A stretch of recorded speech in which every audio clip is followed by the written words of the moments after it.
불러주셔서 하나님으로서 이제 주님을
찬송 210장 시온성과 같은 교회 하나님께 찬양드리겠습니다. 210장입니다. 시온성과 같은 교회 그의 영광 하나 없다. 허락하신 말씀대로 주가 친히 세웠다. 반석 위에 세운 교회 흔들 자가 누구랴. 모든 원수 해워싸도 아무 근심 없도다. 생명샘이 솟아나와 모든 성도 마시니 언제든지 흘러넘쳐 부족함이 없도다. 이런 물이 흘러가니 목마를 자 누구랴. 주의 은혜 풍족하여 넘치고도 넘친다. 주의 은혜 내가 받아 시온 백성 되는데. 세상 사람 비방해도 주를 찬송하리라. 세상 헛된 모든 영광 아침 안개 같으나. 주의 자녀 받을 복은 영원 무궁하도다.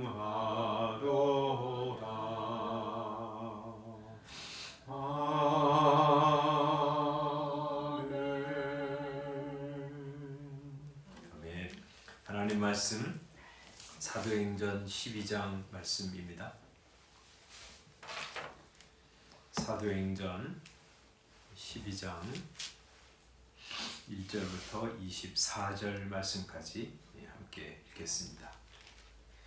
12장 1절 시작. 그때에 헤롯 왕이 손을 들어 교회 중에서 몇 사람을 해하려 하여 요한의 형제 야고보를 칼로 죽이니 유대인들이 이 일을 기뻐하는 것을 보고 베드로도 잡으려 할세. 때는 무교절 기간이라. 잡음에 옥에 가두어 군인 네식인 네 패에게 맡겨 지키고 유월절 후에 백성 앞에 끌어내고자 하더라.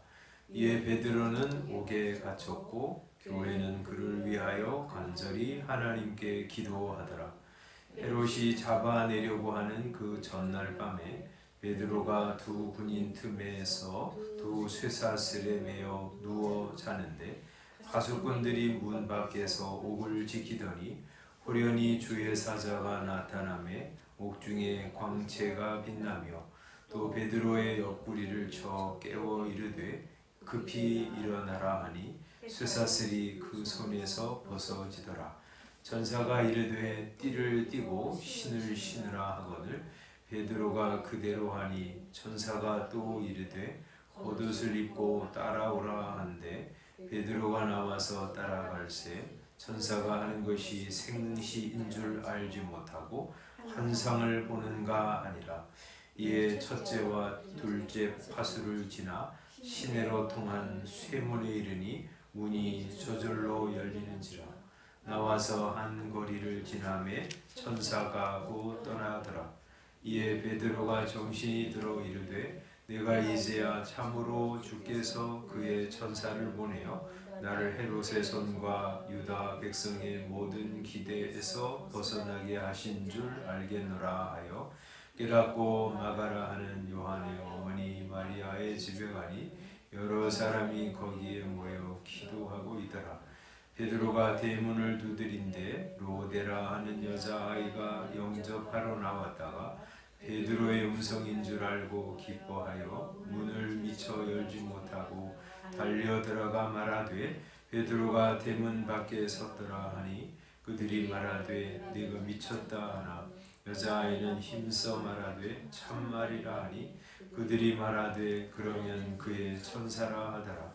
베드로가 문 두드리기를 그치지 아니하니 그들이 문을 열어 베드로를 보고 놀라는지라. 베드로가 그들에게 손짓하여 조용하게 하고 주께서 자기를 이끌어 옥에서 나오게 하던 일을 말하고 또 야고보와 형제들에게 이 말을 전하라 하고 떠나 다른 곳으로 가니라. 나리샘의 군인들은 베드로가 어떻게 되었는지 알지 못하여 적지 않게 소동하니 헤롯이 그를 찾아도 보지 못하매 하수꾼들을 신문하고 죽이라 명하니라. 헤롯이 유대를 떠나 가이사랴로 내려가서 머무니라.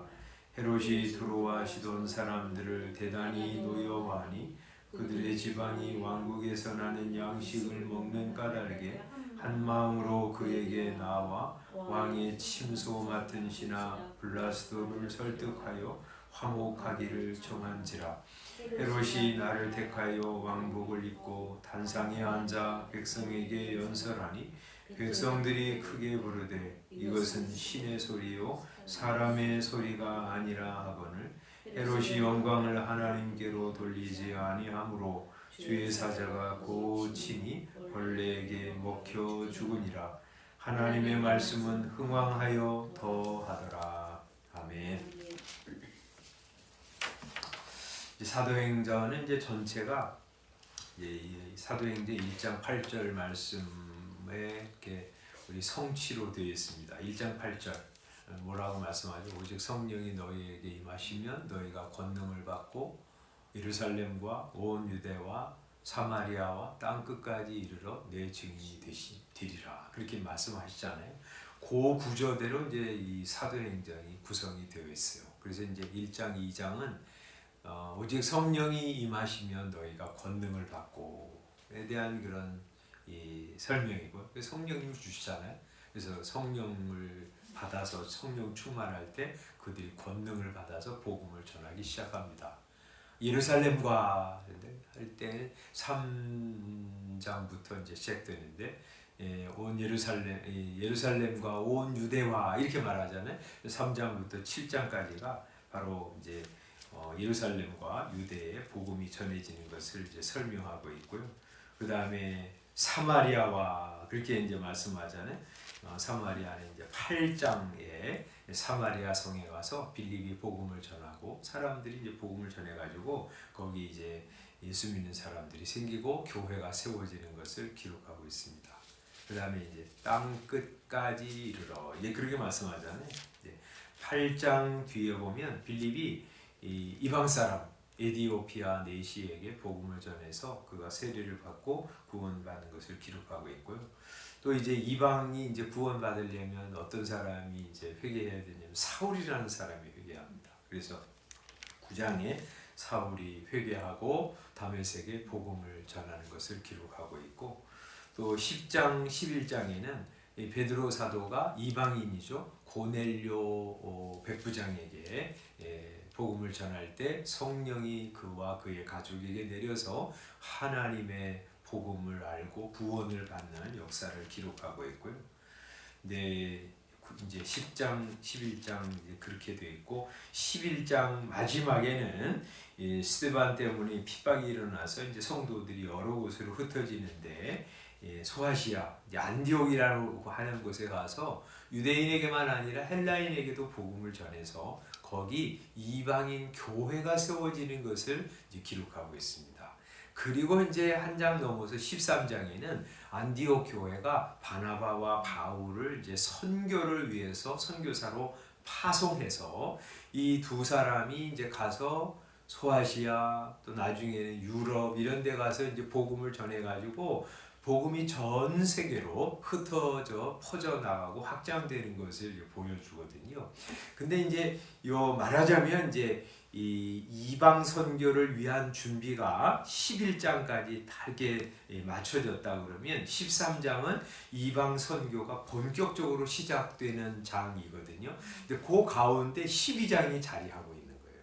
이 12장은 뭐냐면 이 헤롯이라고 하는 헤롯 아그리빠라고 하는 왕인데 이 사람이 이제 이 교회의 성도들을 이제 핍박해야 되겠다 이렇게 생각하면서 2절에 보면 요한의 형제 야고보를 칼로 죽입니다. 야고보가 첫 번째 그리스도인 순교자가 되는 것이죠. 그리고 이제 유대인들이 이것을 기뻐하는 것을 보고 잘 됐다 하고 이제 교회의 주동자적인 이 베드로를 이제 잡아가지고 처형하려고 하는 전날이었는데 우리 천사가 나타나서 베드로를 전격적으로 이 감옥에서 우리 풀어주십니다. 그래서 이제 환한 빛이 나타나고 이 베드로가 양 옆에 군인들에게 쇠사슬에 묶여 있는데 그런데 우리 천사가 그것을 끊어내시고 우리 두 번이나 이제 그 감옥 문을 나가는데 그 감옥 문도 여시고 그래가지고 하나님께서 기적적으로 베드로를 이 감옥에서 건져내십니다. 그래가지고 이제 베드로가 나오게 돼서 이제 이 성도들에게 가가지고 자기가 어떻게 나왔는지를 이제 다 설명하고 이제 다른 곳으로 가시오. 이제 그 다음날 아침에 이 헤롯 아그리빠가 이 베드로를 잡아 오라고 명령했는데 베드로가 도대체 어디 가는지는 모르겠는 거예요. 그러니까 이제 그 전날 있었던 이런 놀라운 일들은 베드로에게만 알려진 일이고 다른 이제 파수꾼이나 감옥의 간수들은 전혀 어떻게 되는지 모르는 사건이었죠. 그래서 이제 헤롯 왕이 얼마나 화가 나겠어요? 베드로를 지키던 사람들 처형해라 하고 명령을 하고 그는 유대를 떠나서 가이사랴로 내려갑니다. 가이사랴에서 있었던 일인데 이제 헤롯 왕이 두로와 시돈 사람들을 매우 아주 분노하고 있었어요. 무슨 문제가 있었던 것 같아요. 이제 이 유대 나라에서 나는 양식을 이제 수입해서 두로와 시돈 사람들이 이제 먹고 있었는데 그것 때문에 뭐가 문제가 생겨서 그랬는지 이 헤롯 왕이 아주 두로와 시돈 사람들에게 아주 화를 내고 있었는데 그러니까 이제 그 수입을 못하면 문제가 생기잖아요. 그래서 이제 두로와 시돈 사람들이 이 신하를 설득해 가지고 우리 화해를 좀 하게 해달라 해가지고 이제 자리를 마련한 것이죠. 그래서 이제 21절에 보면 헤롯이 이제 나를 택해서 왕복을 입고 단상에 앉았고 그리고 두로와 시돈의 이제 관리들이 그 자리에 착석을 하게 된 거예요. 그런데 이제 이 헤롯 왕이 막 연설을 하는데 그 연설이 뭐 굉장히 내용이 좋았는지 아니면 그 목소리가 아주 웅장했는지 모르지만 그 소리를 듣고 이 두로와 시돈과 백성들이 뭐라고 이야기하냐면 22절에 이것은 신의 소리요 하나님의 소리라는 거죠. 사람의 소리가 아니라 하면서 아주 칭송을 합니다. 여기에는 이제 두로와 시돈 사람들은 아부성 멘트도 날렸겠죠. 정말 대단하십니다. 사람이 아닙니다. 하나님의 음성입니다. 하고 그렇게 아부성 이야기를 할 때 헤롯이 말이죠. 아주 흐뭇하게 그 이야기를 칭송을 듣고 있었던 것이죠. 23절은 헤롯이 영광을 하나님께로 돌리지 아니하였다 이렇게 말하죠. 내가 무슨 하나님이야 하면서 우리 손을 가로젓고 아니라고 하지 않고 그 하나님의 소리라고 하는 말을 들으면서 아주 만족하게 여기고 있었던 것이죠. 그럴 때 23절에 보면 주의 사자가 곧 친히 그가 벌레에게 먹혀 죽었다 이렇게 기록하고 있습니다. 여기 이제 베드로에게는 주의 천사가 나타나서 그를 감옥에서 기적적으로 건져내셨지만 우리 헤롯에게는 주의 사자가 나타나서 한번 탁 치니까 이 헤롯이 벌레에게 먹혀 죽었다. 이렇게 기록하고 있습니다. 이 유대인 역사가 요세푸스라고 하는 사람이 예수 믿는 사람은 아닌데요. 이제 그 당시에 살고 있었어요. 그래서 이제 그 사건에 대해서 들었어요. 그것을 이제 이 역사에 이제 기록을 해 왔는데 뭐라고 기록하냐면 이렇게 기록합니다. 헤롯 아그리빠라고 하는 왕이거든요. 이 사람은 이제 원래 이제 예수님을 죽이려고 했던 어린아이 때 죽이려고 했던 헤롯 대왕이라고 하는 사람의 손자고요. 그리고 이제 세례 요한을 이제 목베어 죽인 헤롯이 또 있잖아요. 그리고 예수님을 이제 조롱했던 그 헤롯 안디바, 이 사람의 이제 조카입니다.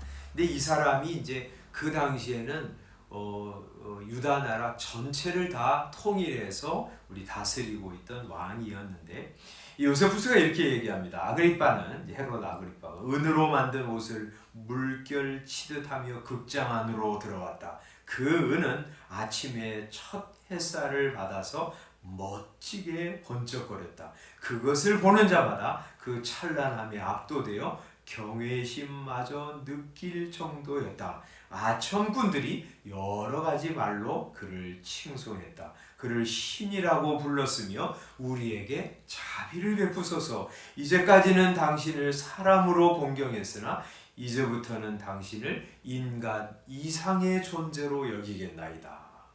하고 말할 때 헤롯은 그 사람들의 말을 꾸짖지 않았으며 아첨을 물리치지도 않았다. 성경이 뭐라고 그래요? 영광을 하나님께로 돌리지 않았다는 것이죠. 마치 하나님인 것처럼 영광을 받고 있었다는 것이죠. 그런데 그 순간 그가 머리를 들었을 때 자기 머리 위에 한 밧줄을 보았어요. 그리고 그 밧줄 위에는 올빼미가 앉아 있는 것을 보았습니다. 그런데 그것을 보는 즉시에 배가 심하게 아파옴을 느꼈다. 그리고 극심한 통증으로 그 통증이 변했습니다. 재빨리 궁궐 안으로 옮겨졌고 그는 닷새 동안 통증으로 매우 고생하다가 죽었다. 왕위에 오른 지 7년째였다. 이렇게 이제 요세푸스가 기록을 해놨습니다. 그러니까 이제 성경에 있는 이 사건이 정말 이 일반 우리 역사가의 이 시선으로도 동일한 것을 이제 기록한 것이죠. 그래서 하나님처럼 대우를 받은 교만한 우리 헤롯을 하나님께서 치신 것이죠. 우리 사람이라는 게 말이죠. 이렇게 왕 위에 오르거나 권세를 잡거나 부자가 되어서 돈이 많으면 이 자기가 피조물인 거, 연약한 존재인 것을 잘 잊어버려요. 그래서 자기가 굉장히 대단한 존재인 것처럼 착각하면서 사는 사람들이 많죠. 이사야 2장 22절에 이렇게 말씀하세요. 너는 인생을 의지하지 말라. 그의 호흡은 코에 있나니 새말 가치가 어디 있으랴 하고 말씀하십니다. 시편 104편 28절에서는 주께서 주신즉 그들이 받으며 주께서 손을 펴신즉 그들이 좋은 것으로 만족하다가 주께서 낯을 숨기신즉 그들이 떨고 주께서 그들의 호흡을 거두신즉 그들은 죽어 먼지로 돌아가나이다 하고 말씀하세요. 하나님이 주시면 받고요. 하나님이 주시면 좋은 것으로 만족하다가 주께서 거두시면 아무것도 없어지고 주께서 그 숨을 거두시면 그들은 죽어서 먼지로 돌아간다. 그게 우리 인생이에요. 하나님의 손에 달린 거예요. 그런데 사람들이 뭐만 조금만 잘 되면 자기가 마치 하나님 없이도 사는 존재인 것처럼 착각하고 오해하면서 오만방자하게 살다가 이렇게 심판을 받는 것이죠. 그런데 말이죠. 우리가 이제 아까 봤잖아요. 1장부터 하나님의 이 성령이 내려오시면 권능을 받고 예루살렘과 온 유대와 사마리아와 땅끝까지 이르러 내 증인이 되리라 하시면서 주님이 복음을 전하고 사람들을 정복하고 하나님의 교회를 세워 나가시는데 이방을 위한 준비가 쫙 되고요. 13장부터 이 본격적으로 이방 선교가 준비되는데 그 중간에 이 12장 헤롯 대왕이 교회를 핍박하고 성도들을 죽이고 우리 죽이려고 하다가 실패로 돌아가는 사건, 그리고 그 교회를 잔해하고 복음의 전진을 막으려고 하는 사람이, 이 사람이 그냥 하나님의 천사의 침을 통해서 벌레에 먹어서 그냥 꼬꾸라지는 이 사건을 기록한 목적이 무엇일까요? 복음의 전진을 막을 수 있는 것은 세상에 아무것도 없다고 하는 사실을 선명하게 보여주시는 것이죠. 하나님의 복음은 세상을 향해서 지금도 전진해왔고 전진하고 있는 것이죠. 그것을 누구도 막을 수 없어요. 왕도 막을 수 없고 권세자도 막을 수 없고 마귀도 막을 수 없는 것이죠. 왜냐하면 예수님께서 마태복음 16장에서 뭐라고 그러셨어요? 너는 베드로라, 내가 이 반석 위에 내 교회를 세우리니 음부의 권세가 이기지 못할 것이라 하고 말씀하셨어요. 복음이 전진하는 것을 누구도 막을 수 없다고 하는 사실을 이 사건을 통해서 우리에게 분명히 말씀해주고 계신 것이죠. 하나님께서 창세전에 구원하시기로 작정하신 사람들을 구원하시는 이 복음의 역사, 복음의 전진, 이것을 막을 자는 아무도 없어요. 도리어 이런 고난과 이런 핍박을 통해서 복음은 더 우리 확장되어 나가고 하나님이 구원하시기를 원하시는 사람들을 구원하시는데 우리 성공적으로 역사하고 있는 것이죠. 그래서 우리는 여기까지 와서 우리를 구원한 이 하나님의 복음 감사함으로 받고 이 복음이 앞으로도 우리 주님 오실 때까지 전진할 텐데 하나님 저도 그 한 부분 쓰임받게 해주십시오 하고 기도하면서 하나님의 복음의 도구로 쓰임받는 저와 여러분들 되시기를 주님의 이름으로 축원합니다. 기도하겠습니다. 아버지 하나님 은혜를 감사합니다. 복음은 우리 지금까지 예루살렘에서 유다로 사마리아로 또 우리 소아시아, 유럽, 미주 대륙 그리고 우리에게까지 복음이 전해져서 우리 예수 믿고 구원받아 하나님의 자녀가 되었습니다. 하나님 이 복음은 우리를 구원할 뿐만 아니라 우리 중국으로 또 우리 중동으로 그리고 예루살렘으로 또 전진해 나갈 것입니다. 하나님 그래서 하나님께서 구원하시고자 하시는 모든 사람들을 다 구원하시는데 실패하지 않으실 것입니다. 우리 예수님 오실 때까지 복음이 전진하게 될 것이요 하나님의 교회는 하나님의 나라는 점점 더 확장되어 갈 것입니다. 그 일에 저희들도 한 부분 쓰임 받도록 축복하여 주시옵소서. 예수님의 이름으로 기도드리옵나이다. 아멘. 주님께서 가르쳐 주신 기도하겠습니다. 하늘에 계신 우리 아버지여 이름이 거룩히 여김을 받으시오며 나라의 임하옵시며 뜻이 하늘에서 이룬 것 같이 땅에서도 이루어지이다. 오늘날 우리에게 일용할 양식을 주옵시고 우리가 우리에게 죄 지은 자를 사하여 준 것 같이 우리 죄를 사하여 주옵시고 우리를 시험에 들게 하지 마옵시고 다만 악에서 구하옵소서. 나라와 권세와 영광이 아버지께 영원히 있사옵나이다. 아멘. 우리 10월 마지막 주에 있는 우리 새신자 초청의 날을 이렇게 기도하면서 우리 준비하기를 원하는데 우리가 기도하고 전도하기를 원하는 우리 사람들 또 그리고 마지막 주에 있는 새신자 초청의 날을 위해서 기도하시기 바랍니다. 기도하고 돌아가도록 하겠습니다.